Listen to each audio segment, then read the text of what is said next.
অস্ট্রেলিয়ার বিরুদ্ধে বাংলাদেশের টি-টোয়েন্টি স্কোয়াড কেমন হলো চলুন দেখে আসি। অধিনায়ক লিটন কুমার দাস বর্তমান সময়ে টি-টোয়েন্টিতে অনেক ভালো পারফরমেন্স করছে। ২ নম্বরে থাকছে পারভেজ হোসাইন ইমন, সেও দারুণ ব্যাটিং করে। ৩ নম্বরে তানজিদ হাসান তামিম, তার কথা বললেই নয়, সেও দারুণ ব্যাটার।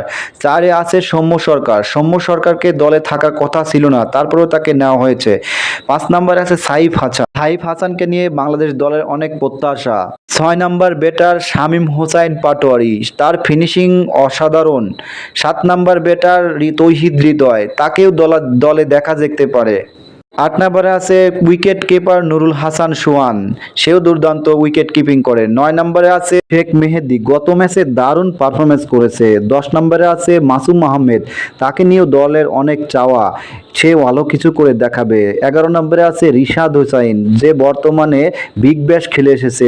১১ নম্বরে আছে শরীফুল ইসলাম, যে গত ম্যাচে ৬ উইকেট নিয়ে দেখিয়ে দিয়েছে। ১২ নম্বরে আছে তাসকিন আহমেদ, যাকে বাজ পাখি বলা হয়, সে দারুণ পারফরমেন্স করছে। ১৩ নম্বরে আছে নাহিদ রানা, তার গতির ঝড়ে অস্ট্রেলিয়াকে করবে এবার বধ। ১৪ নম্বরে আছে কাটার মাস্টার মুস্তাফিজ, তার কাটারে অস্ট্রেলিয়া হবে শেষ। ১৫ নম্বরে আছে অলরাউন্ডার সাকলাইন।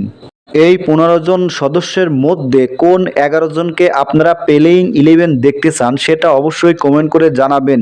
যে ১১ জন খেললে অস্ট্রেলিয়ার বিরুদ্ধে প্রথম জয়টা আনতে পারবে সেটা কমেন্ট করে অবশ্যই জানাবেন। আর বাংলাদেশের যে ১৫ জন সদস্যের টিম গঠন করেছে তাতে মনে হচ্ছে একটি শক্তিশালী দলই তারা গঠন করেছে, কিন্তু অস্ট্রেলিয়াও কিন্তু কম নয়, তাদের আছে মিডল অর্ডারের শক্তিশালী ব্যাটসম্যান এবং শুরু থেকে কিন্তু একদম ৬ থেকে ৭ নম্বর পর্যন্ত দারুণ ব্যাটসম্যান কিন্তু অস্ট্রেলিয়ার টিমে আছে।